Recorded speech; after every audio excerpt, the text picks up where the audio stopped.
तुम्ही जे म्हणताय ना, दादाची सहानुभूती, राष्ट्रवादीची सहानुभूती, भोंदू बाबा अशोक खरातनं राष्ट्रवादीची सहानुभूती धुळीस मिळवलेली आहे.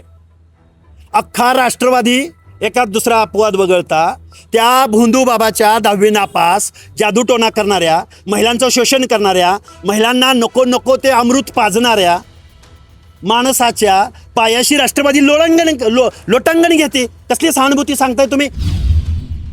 राज्याचे उपमुख्यमंत्री अजित पवार यांचं विमान अपघातात मृत्यू झाले आणि मग ही निवडणूक होती. तर याच्याकडं सगळ्याच गोष्टी जी भावनिक बघितल्या जातात. पहिले तुम्ही महाराष्ट्रामध्ये अनेक वेळा अनेक मान्यवर प्रतिनिधींचं निधन झालेलं होतं.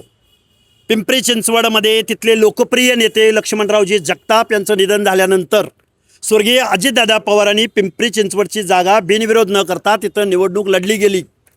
जी भाजप आता बिनविरोध निवडणूक करायचं आव्हान करते त्या भाजपनं नंतर तिथं उमेदवार दिला. नुसती निवडणूक उमेदवार द्यायचा म्हणून दिला नाही, लढायचे म्हणून लढले नाहीत, तर तिथं पराभव करून स्वतःचा उमेदवार निवडून आणलेला आहे. माझं म्हणणं एकच आहे की अशा दुःखद प्रसंगाचं कारण समोर करून लोकशाहीमध्ये निवडणुका बिनविरोध करण्याचा पायंडा आजपर्यंत नव्हता, इथून पुढं पाडू नका. लोकशाही टिकायची असेल तर निवडणुका झाल्या पाहिजेत. तुम्ही सहानुभूतीचं कारण सांगून सुनेत्राताईंना दादाच्या 3व्या दिवशी उपमुख्यमंत्री पदाची शपथ दिली ना, आम्ही स्वीकारली. ज्या पार्थ पवारांचं कॅरेक्टर, ज्या पार्थ पवारांचं राजकारणातलं योगदान हे हजारो कोटींच्या घोटाळ्याच्या आरोपांनी बरबटलेलं आहे, ज्याची चौकशी सुरू आहे, त्या माणसाला तुम्ही बिनविरोध राज्यसभेवर पाठवलं वरिष्ठांच्या सभागृहात. तुम्ही शरदचंद्रजी पवारांना सर्व पक्षांनी एकत्रित येऊन राज्यसभेत पाठवलं. अरे मग आता इथं पण सुनेत्राताईंना विधान परिषदेवर घ्या. पुढच्या निवडणुकामध्ये विधान परिषदेच्या अनेक जागा रिक्त होत आहेत. तिथं सुनेत्राताईंना संधी द्यावी आणि भाजपला आपल्या कामाचा, भाजप आणि त्यांच्या सर्व पक्षांना जर त्यांच्या कामाचा एवढा कॉन्फिडन्स असेल, एक उमेदवार द्यावा ना, की त्याला आम्ही त्याच्यासमोरच निवडणुकीला सामोरं जाऊ. तुम्हाला असं म्हणायचं की बारामती पोटनिवडणुकीमध्ये सुनेत्र वहिनीने उभारून येतं, राष्ट्रवादीने दुसरा कुठला उमेदवार द्यावा? राष्ट्रवादीनं कुठलाही उमेदवार द्यावा. मुख्यमंत्री महोदयांना आमचं सांगणं आहे, कशाला सुनेत्रताईंना एवढं ऊन आहे, भयंकर ऊन आहे, त्या उन्हामध्ये कशाला सुनेत्रताईंना फिरवत आहे? सुनेत्रताईंना सुद्धा जसं पार्थ पवार शरद पवारांना बिनविरोध दिलं, त्यावेळी तुम्हाला बाकीच्या लोकांचे प्रश्न समस्या दिसल्या नाहीत, तसंच सुनेत्रताईंना विधान परिषदेवर देण्यात यावं.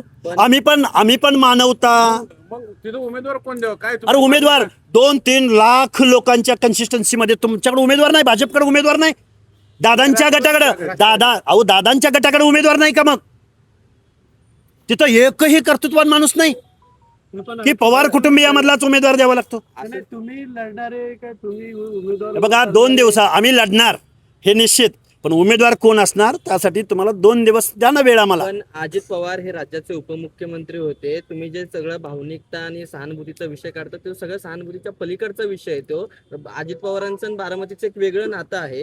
वेगळं नातं आहे. अजितदादा पवारांनी बारामतीचा विकास, भिगवण रोडचा विकास आणि साठेनगरमधला आणि बाकीच्या झोपडपट्ट्यांमधला विकास, अमराईमधला विकास, हे कधीतरी पत्रकार बांधवांना मी कधीतरी तिथं टूरवर घेऊन जाईन आणि दाखवेन.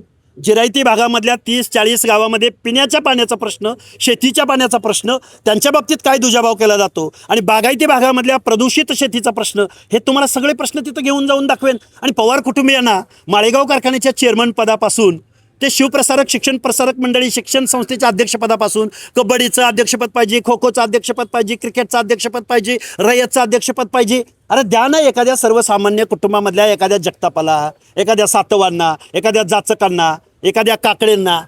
का बरं देत नाही उमेदवार? द्या ना. सर्वसामान्य माणसाचं नेतृत्व कधीतरी पुढे येऊ द्या. पिढ्यानपिढ्या आम्ही तुम्हाला मतं देत आलोय. द्या ना सुनेत्रताईंना बिनविरोध करा. आम्ही कुठं म्हणतोय? आणि तुम्ही जे म्हणताय ना, दादाची सहानुभूती, राष्ट्रवादीची सहानुभूती, भोंदू बाबा अशोक खरातनं राष्ट्रवादीची सहानुभूती धुळीस मिळवलेली आहे. अख्खा राष्ट्रवादी एकाच दुसरा अपवाद वगळता त्या भोंदू बाबाच्या 10वी नापास, जादूटोणा करणाऱ्या, महिलांचं शोषण करणाऱ्या, महिलांना नको नको ते अमृत पाजणाऱ्या माणसाच्या पायाशी राष्ट्रवादी लोटांगण घेते. कसली सहानुभूती सांगताय तुम्ही? दादांची सहानुभूती संपलेली आहे. आम्हाला सर्वसामान्य माणसामध्ये आम्ही 24 तास आहोत. त्यामुळं आम्हाला कुणी सहानुभूती सांगायच्या भानगडीत पडायचं नाही. आम्ही ओबीसीचे प्रश्न आणि त्या प्रश्नावरती लक्ष वेधून घेण्यासाठी या निवडणुकीला ताकदीनं सामोरं जाऊ. बरं, या तुमचं खरंच सुनेत्रा जातीवर- पवारांना विरोध आहे का बारामतीच्या पोटनिवडणुकीला विरोध? पोटनिवडणुकीला विरोध असायचं कारण काय? आम्ही निवडणुकीला सामोरं जात आहोत. आम्ही ताईंना विरोध करण्यापेक्षा आम्ही आमच्या प्रश्नावरती इथल्या राज्यकर्त्यांचं लक्ष वेधून घेणार आहोत. परत तुम्ही म्हणाल एक महिला उपमुख्यमंत्री, आम्हाला तीही सहानुभूती आहे ना. द्या ना विधान परिषदेवर, आमची मागणी आहे ना. तुम्ही ज्या पद्धतीनं 3व्या दिवशी सुनेत्राताईंचा शपथविधी उरकून घेतला त्या पद्धतीनं विधान परिषदेवर ताईंना द्यायला काहीच हरकत नाही. तुम्हाला तुमच्या वर्षभराच्या कालावधीचं ऑडिट करण्यासाठी, तुम्ही घेतलेल्या निर्णयाचं ऑडिट करण्यासाठी तुम्ही ते एखादा दुसरा उमेदवार द्या ना. आम्ही त्याला पराभूत करून दाखवू. बरं, दुसरं असं अशोक खरात भोंदूबाबा त्याची जात सातत्याने युट्यूबवर शोधली जाते, गुगलवर शोधली जाते. मध्यंतरी सुरुवातीला आवई उठली की ते दलित आहेत असंही ट्रोलिंग झालं. काय नेमकं काय? हे बघा महाराष्ट्रामध्ये एखाद्या गुन्हेगाराला, एखाद्या जादूगाराला, एखाद्या लिंग पिसाटाला भोंदू बाबा वगैरे अजिबात नाही. लिंग पिसाट, बलात्कारी असंच म्हटलं पाहिजे आणि मीडियानं सुद्धा तसंच दाखवलं पाहिजे. मुळात गुन्हेगाराला, लिंग पिसाटाला, बलात्कारी माणसाला त्याची जात शोधू नये. कुठलीही जात अशा गुन्हेगाराचं समर्थन करत नाही. पण इथून मागच्या कालावधीमध्ये एखाद्या जातीमधला गुन्हेगार जेव्हा समोर येतो तेव्हा या महाराष्ट्रामधले चळवळ लढणारे नेते, कार्यकर्ते त्या गुन्हेगाराची जात शोधून त्या जातीला बदनाम करायचा प्रयत्न या महाराष्ट्रामध्ये करत होते. ते नेते आता का बोलत नाहीत? ते नेते आता का पुढे येत नाहीत?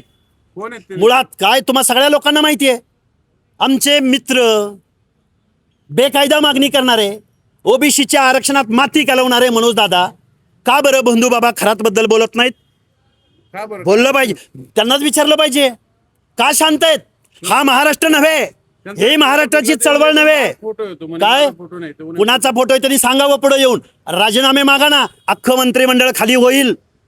अख्खं मंत्रिमंडळ, वेगवेगळ्या पक्षाचे संविधानिक पदावर बसलेली माणसं, 10वी नापास, महाराष्ट्र शासनाचा भोंदू विरोधी, अंधश्रद्धा विरोधी कायदा असताना बेकायदेशीरित्या महाराष्ट्राच्या संविधानिक पदावर बसलेली माणसं त्या भोंदूबाबाचे जर पाय चाटत असतील, पायाशी लोटांगण घेत असतील, त्यांनी काय काय पाजलंय ते पेत असतील, त्यांनी स्वतः घरात जावं आणि आरशामध्ये तोंड पाहावं की भोंदूबाबा खरातनं मला काय पाजलं.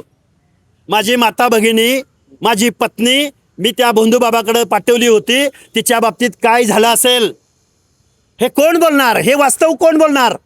आणि का बोलत रुपालीताई का बोलत नाहीत? सगळे भरभटलेले आहेत. नाही, नाही, महाराष्ट्राचं राजकारण जातीवर का टीका करत नाही? तुमचा काय अंदाज? का करत नाहीत तोच मलाही पडलेला प्रश्न आहे.